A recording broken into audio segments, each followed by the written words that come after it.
Welcome back, students, to the techniques of cutting propagation here in plant propagation. One note to mention before we advance on with this topic is, remember from lab this week, that demonstration of T-budding, that you have an assignment that's due, so go back if you don't recall and update yourself on what is due. Let me know if you have questions, and we'll take it from there. But don't forget about it.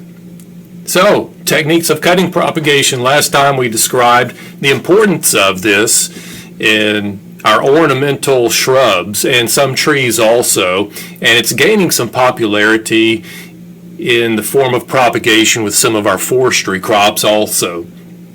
And we define the fact that there's stem cuttings, leaf bud cuttings, and also root cuttings. If we focus in on commercial activity, our commercial nurseries, stem cuttings tend to be the most popular and common form of propagating plants among the cutting types.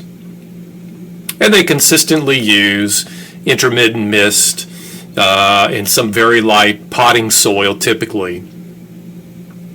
So within these stem cuttings, we described the fact they're hardwood cuttings. And we went on and described the various production systems of hardwood cuttings. Today we'll move on and describe softwood cuttings and semi-hardwood cuttings.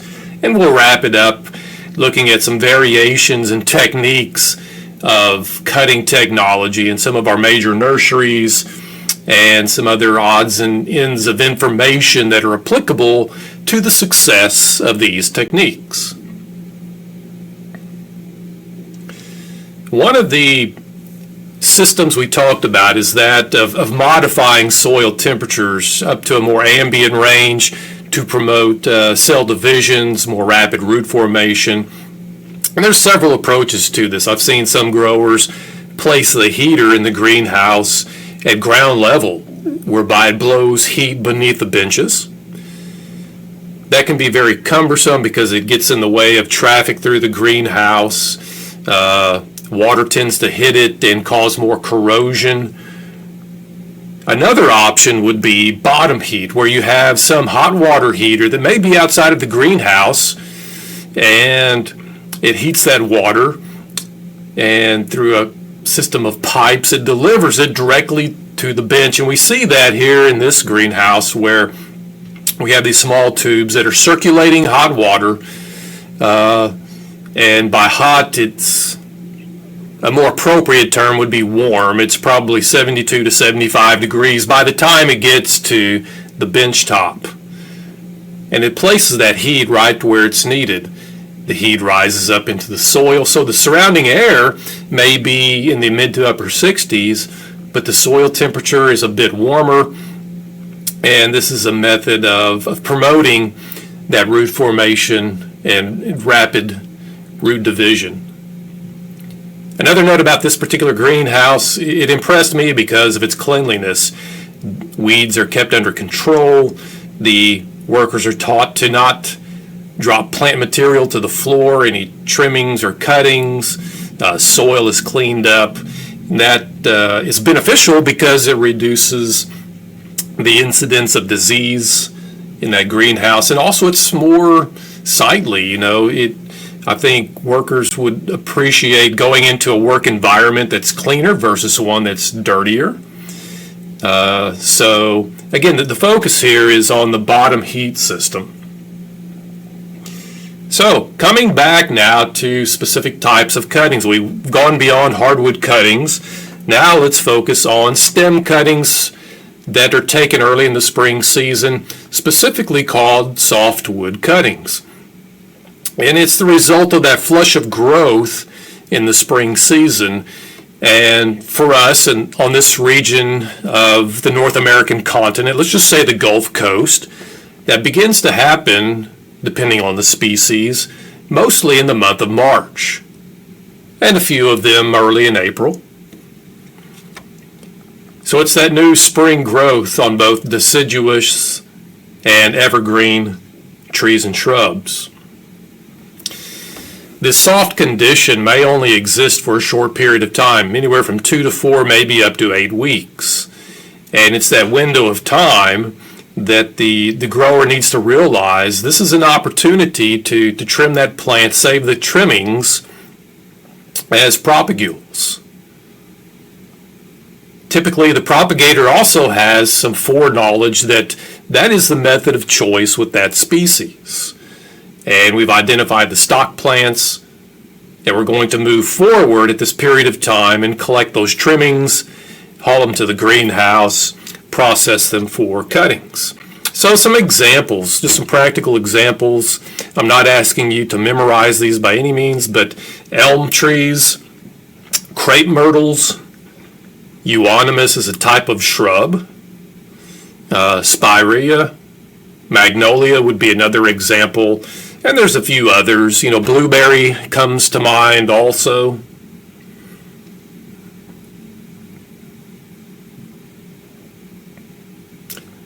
Again, with each of these, that condition of soft wood varies. With elms, that typically is in mid-March in the Huntsville area. With crepe myrtle, it's going to be a little bit later, maybe in late April into early May.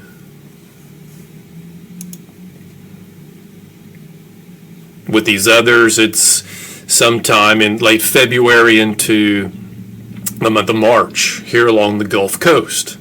As you move north in North America into, let's say, like Kansas, Missouri, Kentucky, Tennessee, that may not be until later in April or sometime in May.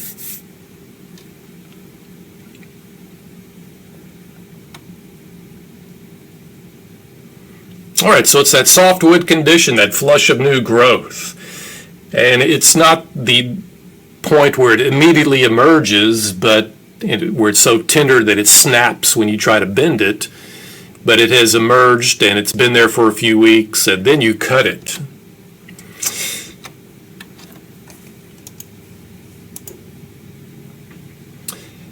As your workers or you go out into your stock plants and start selecting cuttings, be sure to avoid those thin interior shoots that tend to be thinner or perhaps abnormally thickened, whereby they're, maybe they were not as exposed to as much sunlight, and that might have an impact on their capacity to root. But just as a rule of thumb, be sure to clip from the outer portion of that canopy rather than those that are in the interior of the canopy that might have some abnormal condition. Okay, so we take cuttings, and as they come off the plant, if they're not at the right size, we may cut them down to 3, 4, maybe 5 inches in length. Now, be sure that they have 2 or more nodes on each cutting. This is important because, remember, as that cutting roots, we need to grow a new shoot system.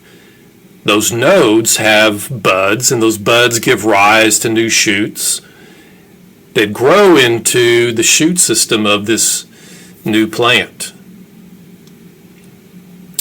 Most times also in this condition, during this processing step, cutting it down to the appropriate size, we remove the lower leaves. Those leaves that are going to be in contact with the soil. Okay, so that's common also. Cut them to the specific size, a consistent size across this crop, all 100 or 10,000, whatever the number may be. We haven't chosen any thin or abnormally thickened cuttings. And then many times there's this additional step of removing those lower leaves. All right, so you might also think about the time of day in which cuttings are harvested off the mother plants. Try to harvest them early in the morning before the plant goes into any stress, any water stress, that is. We want to have cuttings that are turgid. In other words, all the cells are at the correct osmotic potential. They aren't wilting, in other words.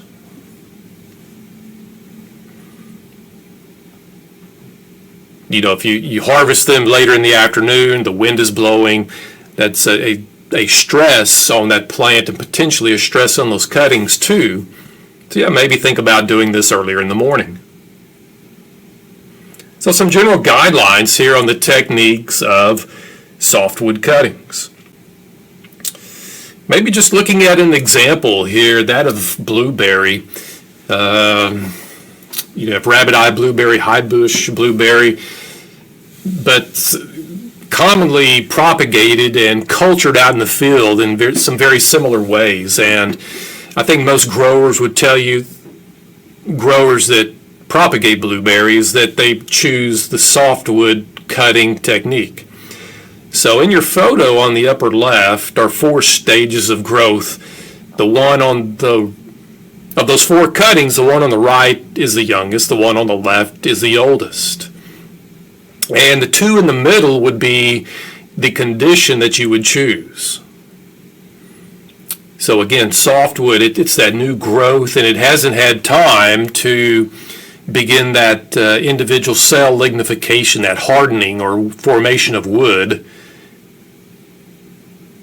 That photograph on the left, that's what has happened in that cutting on the far left.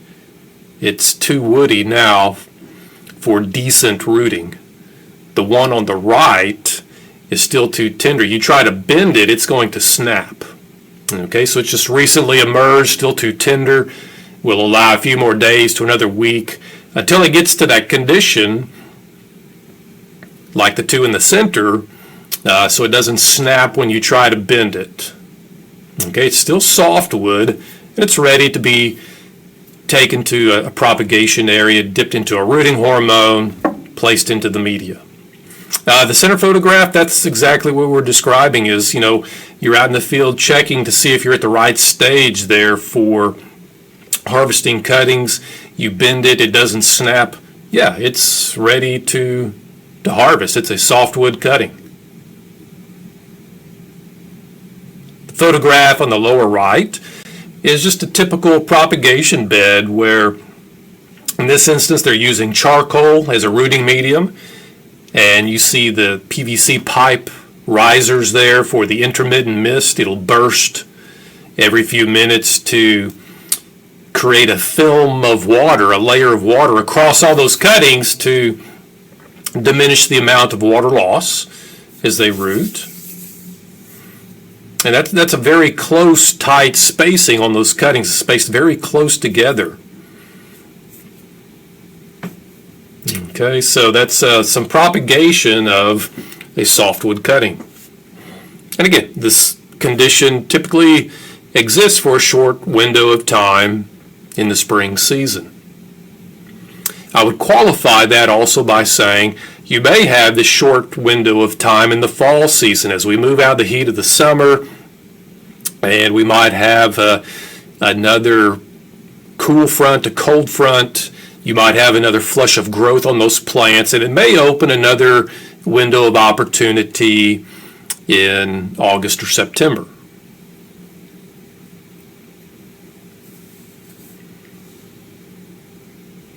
Okay, so we've demonstrated this technique of softwood cutting. Moving on to yet another type of stem cutting. It's that of the semi-hardwood cutting. So this is suggesting that we move beyond that softwood condition. Those cells in the stem are beginning to develop thicker cell walls, and it's taking a more woody-like condition. But it wouldn't be described as a hardwood condition either. Okay, and this has a much broader window of time for the nurseryman to go out and secure the cuttings compared to the softwood cuttings. Okay, so we're describing here that leafy growth on those stems, late spring to early fall, partially matured wood. This period of time, again, depends on the species when that new growth emerges, where I'm located on the continent. So these semi-hardwood cuttings, they may start as early as April, and that may continue into some time in the summer months.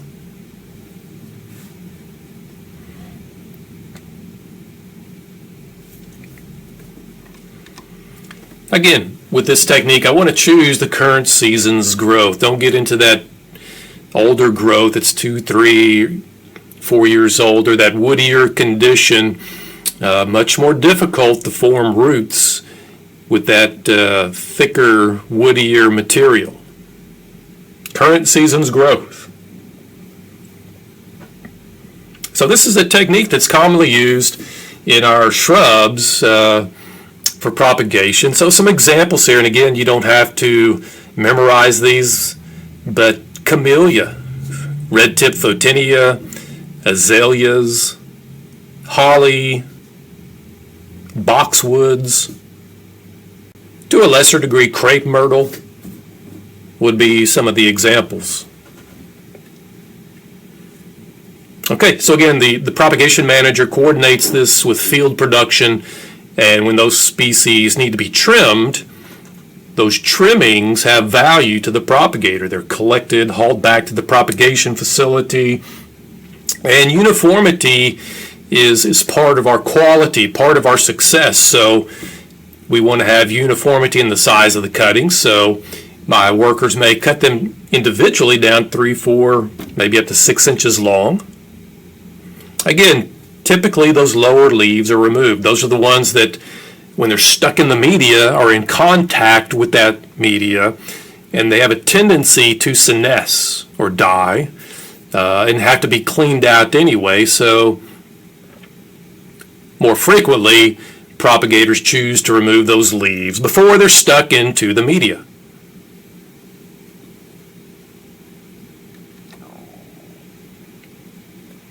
Again, it might be important to harvest these early in the morning to eliminate some of the stress that's placed on the plant in terms of wind speed, direct sunlight, water stress on the stock plants. This especially begins to intensify as we move into the late spring and summer months.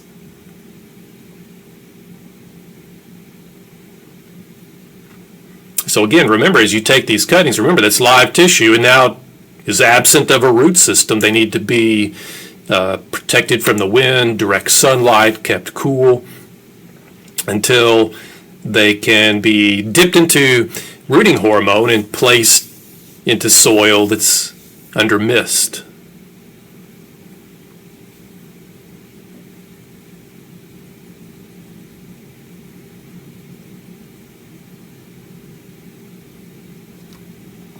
Okay, and I alluded to the rooting hormone. With nearly all of these, it behooves you to dip them into some concentration of rooting hormone, some type of auxin, a combination of IBA and NAA, or just IBA alone. There is evidence with some of these that wounding increases the speed of root formation. We described a couple of lectures ago this concept of further wounding on the cutting to promote root formation.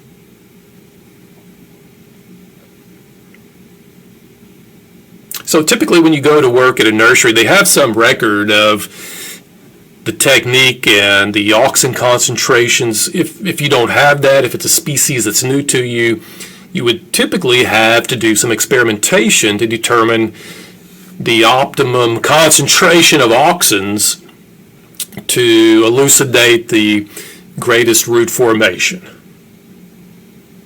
Okay, so maybe here's an example of the influence of IBA on semi-hardwood cuttings of this plant Cordia. It's an ornamental plant. And so the cuttings come from one single source, so there's uniformity there, and the IBA is measured out. Now, IBA, the auxin, it's manufactured at chemical plants. It doesn't dissolve in water, so when you can receive it in a powdered form, you then have to dissolve it in alcohol and then place that solution into water. And you have to calculate your concentration, of course. So what we see here on the very left is a control. It was just dipped in water and then stuck into the soil. And you can see there's some root formation going on. It's a scant amount. And then the second treatment is water plus alcohol. And then those beyond it are water and alcohol also, but what varies from 3 to 9, of course, as you can read, is the concentration of IBA. And we report it in terms of parts per million. You know, in this specific experiment, why do we have number 2 there, 50% ethanol? We're just demonstrating that, you know, the alcohol didn't promote root formation, or it didn't cause any damage to lessen root formation. And as you look along there all the way up to treatment number 9, you can see there is an effect on root number and the amount of roots. So as we look up there around treatment 6 or 7, which corresponds to 4 to 6,000 parts per million, we see that optimal range. Beyond that, there's a diminishing effect on root formation. So from that, I might glean that, well, maybe 5,000 parts per million IBA for this species is ideal.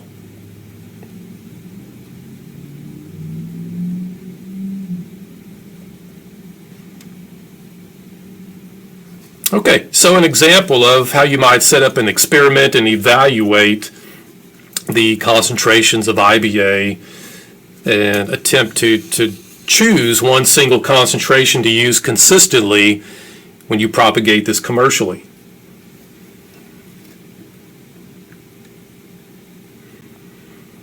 Again, I think I alluded to this last lecture. In the back of your textbook, there's some records of some common nut crops, fruit crops, ornamental crops, and how to best propagate them. And many times that includes the concentrations of IBA to use in solution. Okay, IBA and its formulations, not dissolving in water. I'll come back to that towards the end of lecture. Moving on here, looking at some rhododendrons. Azaleas are in this genus of plants. Some rhododendrons are from North America, others are from Asia.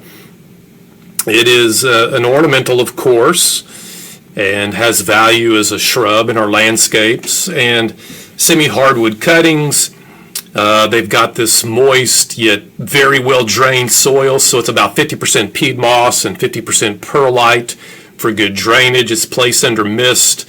They have great consistency here in the length of the cuttings, removing lower leaves, and of course stuck into this very tight spacing. They're very close together.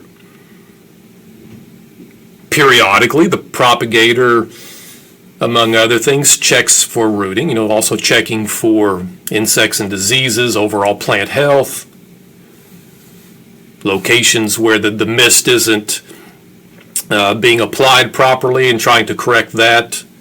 But as they begin to root in this medium, they're quickly, by quickly I mean 4 to 6 weeks, pulled out of this soil and transplanted into other containers.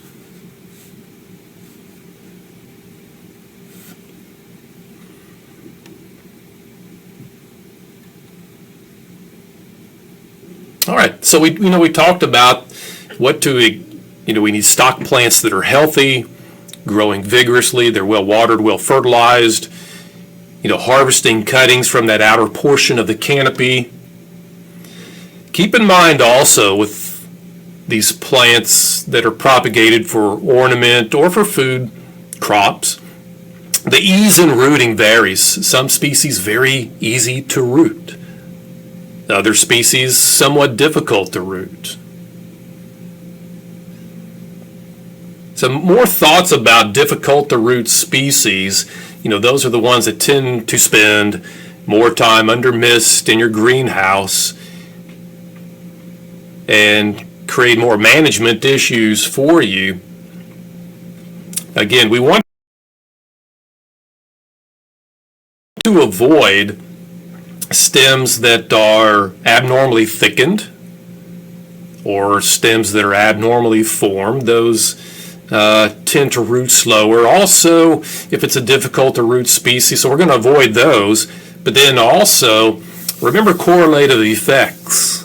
Correlative effects. We need to have as much of a natural auxin source there for that root formation as possible. And also those leaves serve as a source of photosynthates, new sugars and other materials that are needed to build new cells for those roots. So yeah, difficult to root species. Think about the timing, adequate drainage in the soil. You don't want to trim off leaves and avoid abnormally thickened stems or abnormally formed stems.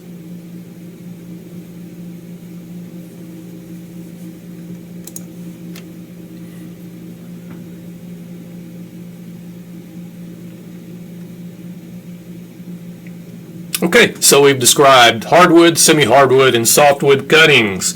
There is yet another type of cutting, and it is that of herbaceous cuttings. We take herbaceous cuttings from herbaceous plants, non-woody plants. So you'll find some of these in the landscape, yes. Some of them are food crops. Some of them are house plants.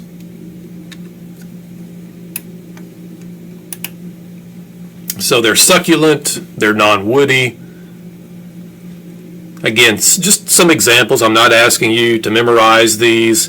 Would be geraniums, mums, poinsettias, all of our foliage plants that we use as house plants.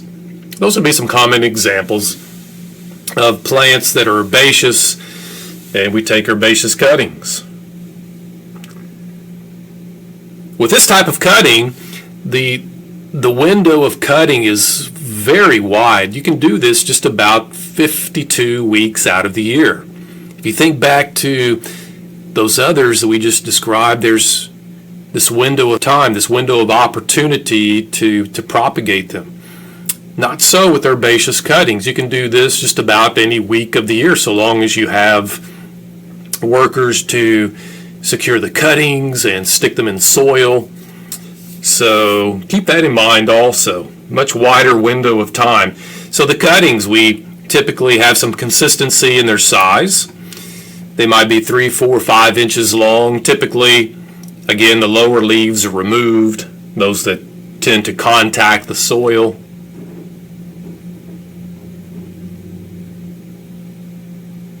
And they go into the propagation environment. If it's one of the colder months of the year, this is where success is really enhanced with the use of bottom heat. So as we move into November, December, January, February, additional heat really speeds up the rate of rooting.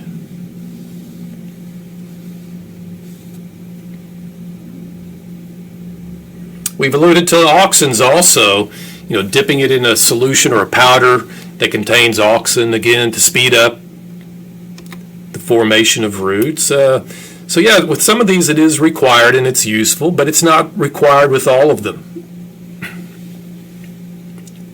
Many of these herbaceous plants root easily. You can clip it right off the plant, stick it in soil, and see root initials within a few weeks. I think a couple of lectures ago we talked about the speed at which mums and poinsettias and carnations rooted, whereby you might have roots emerging into the surrounding soil as soon as 10 days or 12 days. So some of them don't require auxins, or maybe we add them anyway just to speed up the process of developing a root system.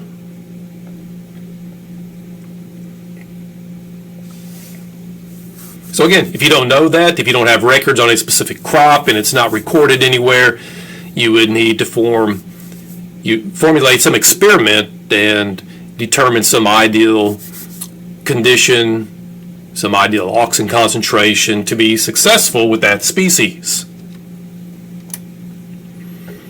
Here we see some mum cuttings. So these are garden mums, and they're rooted in very small containers like 6-packs. So those cuttings were taken, they were dipped into a rooting hormone, and that photo there was taken 18 to 21 days after they were stuck. So that's just really quick. In this particular example, it's a comparison of rooting medias.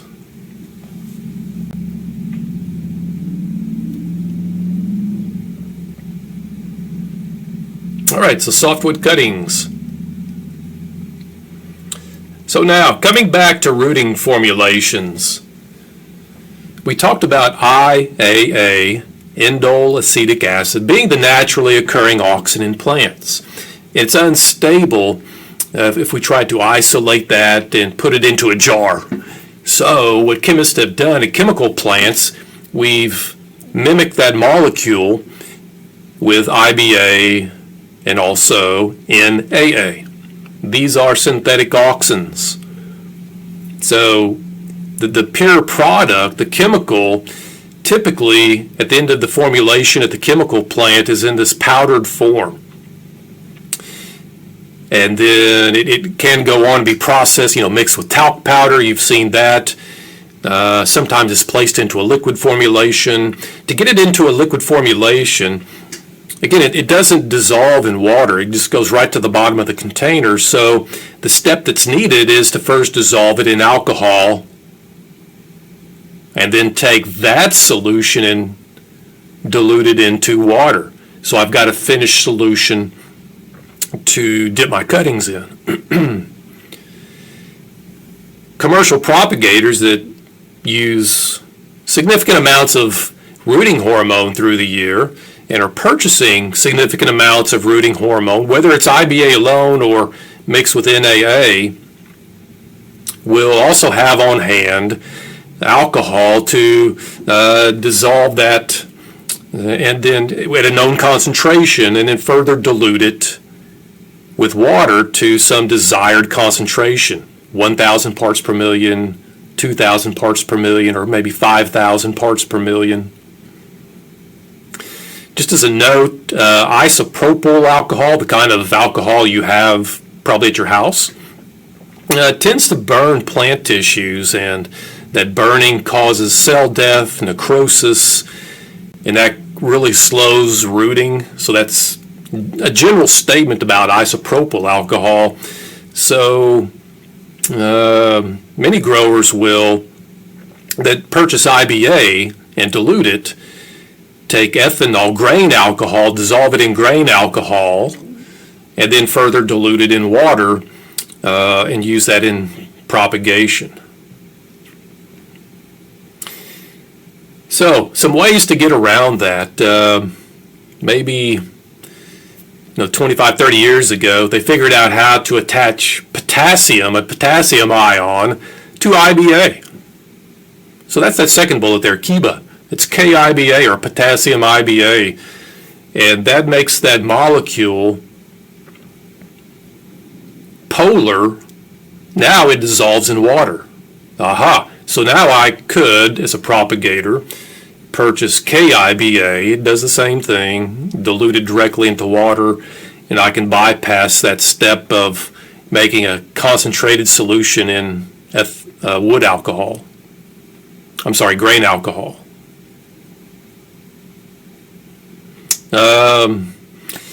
There's some economic differences.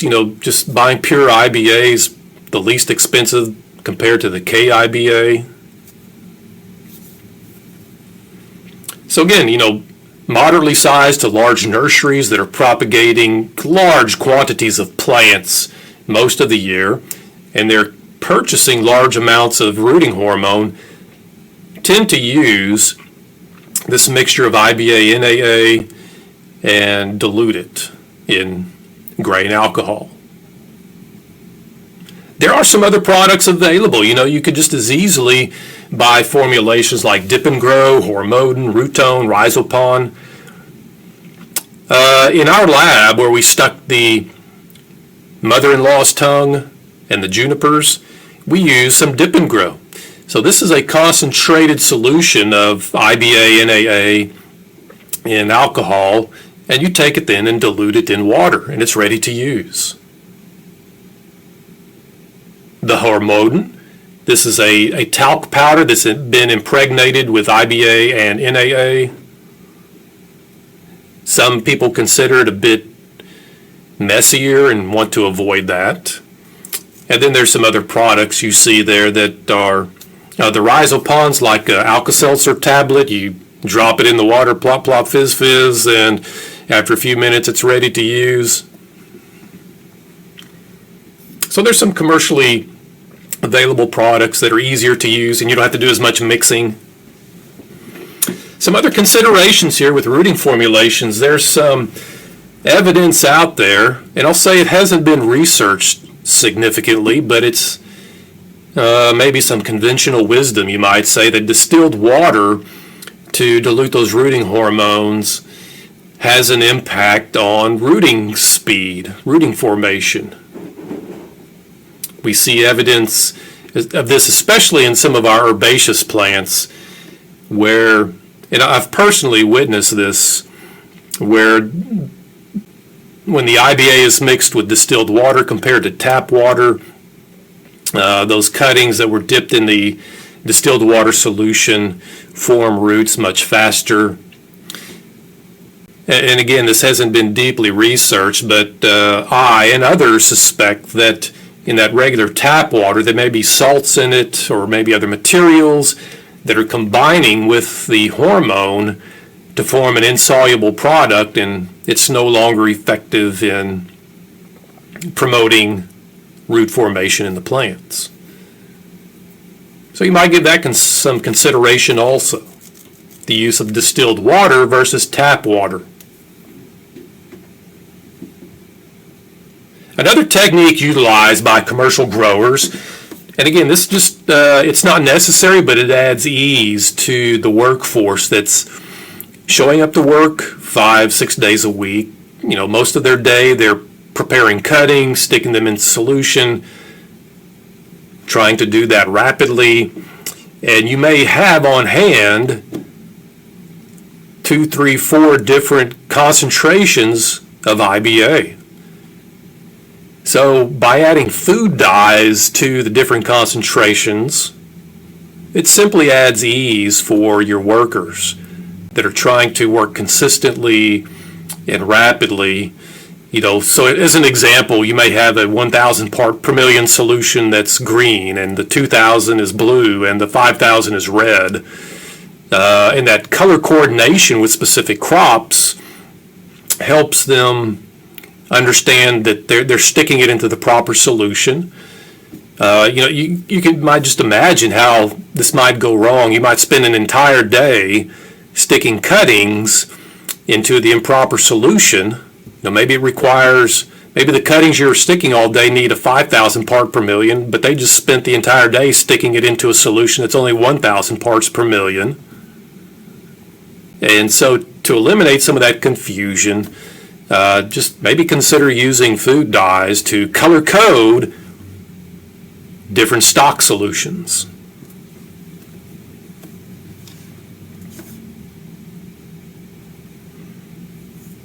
So moving on to some other guidelines on the techniques, coming back to the environment, these leafy cuttings that we stick into the propagation area, again, think about manipulating the environment. Consider soil temperatures. By and far, warm temperatures are preferred to cool and cold temperatures. Just going back to basic biology, cell divisions, the process is faster at warmer temperatures, so let's create those warmer temperatures in the media. Okay, so how do I do that? And this, again, varies. If it's a more temperate crop, like a fruit tree, it might be temperatures in the 60s or 70s. If it's a more tropical plant, temperatures in the 80s or 90s might be optimal. Nonetheless, be mindful of that. Other notes about leafy cuttings. They don't have a root system, as you know, so bathe them in that high humidity environment. Granted, for most workers, that's not the environment they want to work in, but you're creating an environment that's ideal for the plant. And that slows down the water loss from that leafy tissue. So again, this may begin out in the field. You're securing cuttings into buckets or containers. You might add some water, small amount of water into that container, cover it to keep it shaded until you get it hauled back to the shed, the workshop, wherever you're sticking the cuttings. Also think about manipulation of light, media quality with most of these crops. A well-drained media is hand in hand with your success and reduction of diseases. And certainly the use of intermittent mist, whereby you have some system where it bursts and small particles of water, small droplets of water, land on surfaces and creates this film, F-I-L-M, a film of water across that tissue to minimize water loss. So that may just be an open mist system like we have in the Interstate 45 greenhouse of the Horticulture Center. Or maybe it's just an enclosed bench that just has its own, you missed it and you close the plastic back over it to continue that high, near 100% humidity environment. Whatever modification is needed, it depends on the quantity of cuttings, the scale of operation, but intermittent mist just goes hand in hand with your success of cuttings and rooting.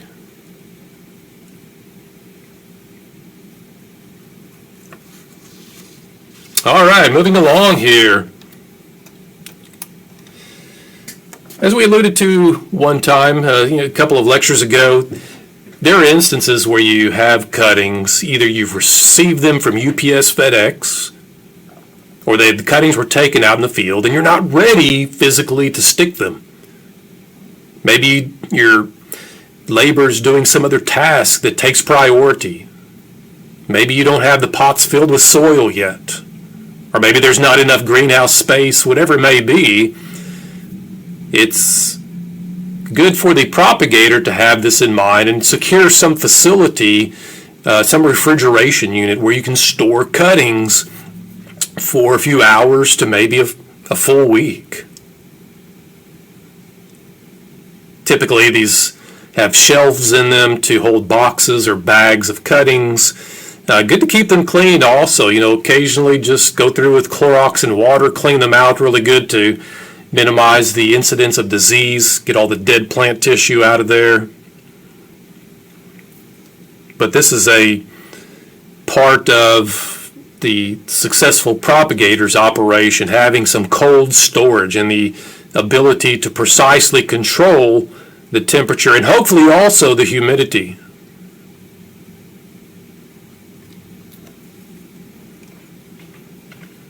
All right, going on to some photos from some of our big nurseries around the country where propagation is part of the normal daily operation. At this facility, they're in a metal building where cuttings arrive throughout the day and workers take those cuttings and cut them to an exact size. They bundle them. They're dipped into a rooting hormone, then stuck into these trays that have small containers filled with soil. And as they fill up the tray, they put it on this conveyor belt. Another worker will come along, take those trays and place them onto the cart there. And when that cart is full, of course, they'll hook a tractor up to it and drive the tractor to the greenhouse where another group of workers will take those trays and set them under mist. But these are workers that, and it takes a special kind of worker to do this. They have to be willing to do these repetitive movements consistently for hours at a time. They have to be good with working with their hands and working quickly with their hands.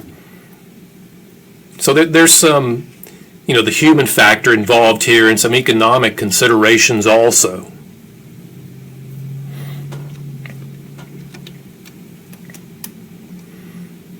This is a different nursery. Here the workers are allowed to sit down and they've got their workstation. Cuttings are dumped on their table. They're cutting them to this exact size, placing them into a bucket, and they keep a count as they go also. Then the cuttings are dipped into a hormone. So they're consolidating some of these efforts. Rather than cutting it, dipping it in hormone, then sticking it into the soil, they're doing all of their trimming in the first stage. Then they'll spend a minute or two sticking everything into solution, and then take everything and stick it into the soil. In propagation environments like this, the speed of work is quite important, the economics behind it, so there has to be some incentive for the workers also. A technique that's frequently used in nurseries with this repetitive type work is a PIECE system, and that's PIECE. And so it begins with training the worker on how to take the cutting, what to look for, how to work quickly. They're allowed a period of training time, 1 week, 2 weeks, 3 weeks, and then beyond that, they're given a criteria. As an example, 400 cuttings per hour. Okay, so we've got some hollies here. You're expected to take 400 cuttings per hour.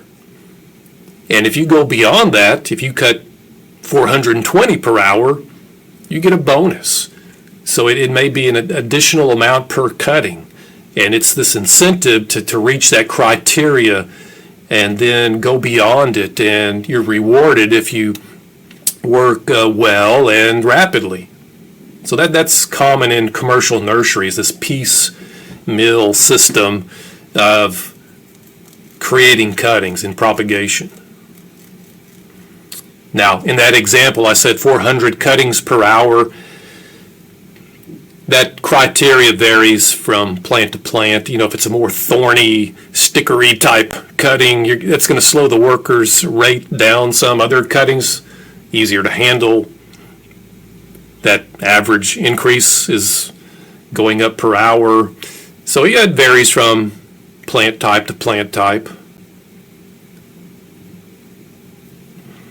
All right, going on here.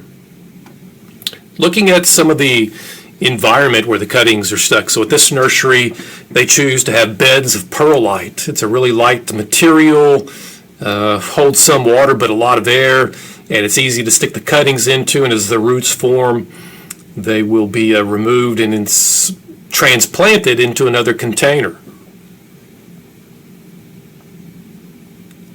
What's important to notice here is it's clean perlite. The cuttings are uniform in their length. They've all been dipped into the same hormone. They're all stuck into the soil in these nice, neat lines. So we're making adequate use of sanitation, adequate use of space. And so there's uniformity here, and that's important also in quality. There's a saying, garbage in, garbage out, or quality in, quality out. This is where the quality plan begins, right here at propagation. The selection of the best cuttings, and they're cut to all the same size, and you've got adequate rooting on them. So this stage here in this perlite may remain there, this type of holly, for 4, 5, 6 weeks, and they're gently removed and then transplanted into a larger container to finish the growing stages.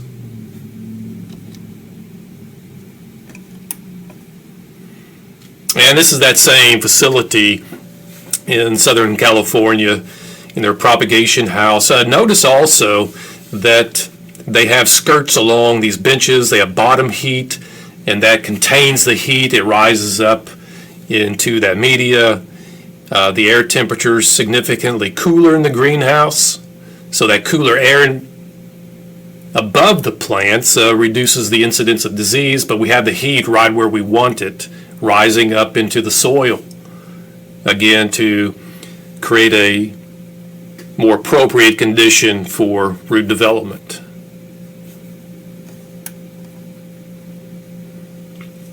Different nursery here. Here they have a different type of holly and cutting it to a fairly identical size, removing the lower leaves before it's dipped into hormone and stuck into the media.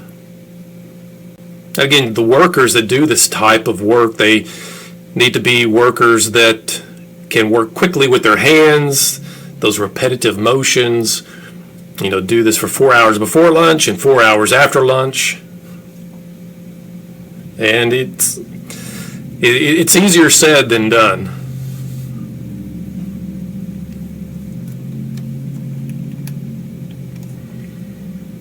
We talked about quality in, quality out, so consistency in the quality of the cutting, the size of the cutting. We can improve that further by increasing the number of cuttings per cell. So on the right here, and by the way, this is boxwood. If we place more cuttings per cell when it's fully rooted and ready to transplant into a larger container, we have a much fuller, denser canopy in a finished plant, and that creates more value for that product. So here they stick 2 or 3 cuttings per cell.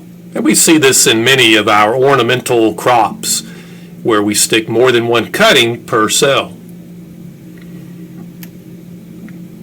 This is Taxus, and it's propagated, again, good quality cuttings, consistent in the length, the quality, dipped into the same hormone, and you gently tug on them to check the degree of rooting, and they're eventually transplanted into larger containers. This is jujube stuck into some containers placed on the floor of this greenhouse. Jujube roots easily. Not sure if you can see it, but in the rafters of the greenhouse, you might be able to see in line there the misters. So they periodically come on and drizzle the water down in a fine mist, again, to cool the greenhouse and also reduce water loss from those cuttings as they begin to form roots.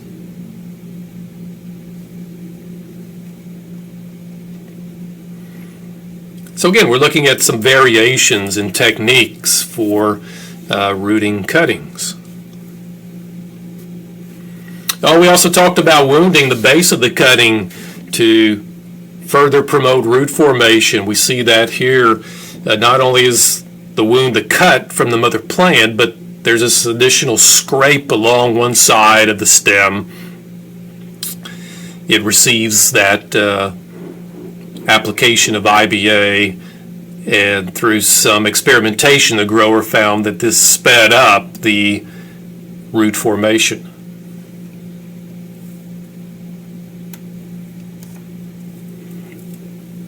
This nursery, this again is boxwood, and their steps were, one, the worker is harvest all those cuttings that come in out of the field in a bucket. They're bundled up. You have to cut them to a fairly consistent size, and you're also counting how many you have in your hand. Let's say 20 or 25. She then places a rubber band around them, and so she's doing that type of work. Okay, then after she gets several bundles prepared, at one time she'll just start sticking them into this auxin solution. After they're stuck into that auxin solution, they go into a different tray. So when she's finished with that step of dipping them into auxin, she'll take that tray of cuttings that are in bundles and have been stuck in the auxin solution over to the trays that have soil, and that then becomes her task of removing the rubber band, sticking them into the soil. So we're trying to increase or change the operation to add uniformity and increase the speed at which we can stick 5,000, 10,000, how many ever it is, cuttings per day. All right, we alluded to misting systems, and this is the type of system you've seen demonstrated at the university's greenhouse. Another method of modifying the environment is with a fogging system. So with the fogging system, you're not creating a water mist. It's a much finer droplet. So maybe think of it this way. Think about the hair on your head. If you take one of the hairs on your head, measure the diameter, it's going to be about 100 microns. A fog droplet will be 1/10 that size. It'll be about 10 microns. And so that extremely small water droplet remains suspended in air. Some of them will land on the plant material to reduce water loss, but you're creating this high humidity environment with fog. And it's doing the same thing. You're just reducing water loss, doing the same thing as a misting system. But it tends to be a cleaner method. Tends to be less disease with the fogging system. On the other hand, a fogging system requires much more sophisticated equipment. You have to have a pump that generates the high pressures needed and some very special nozzles that create those very fine droplets. Also, we can't use typical PVC pipe to pressurize that water. It has to be steel pipe to handle that high pressure. But the growers I've talked to that utilize fog systems very well pleased with the performance of it and the outcomes they have in propagation. So we've described here some variation in techniques of stem cuttings. We've looked at some individual nurseries and their techniques of adding uniformity and speed to the system. So this takes us up to the end of our section on stem cuttings.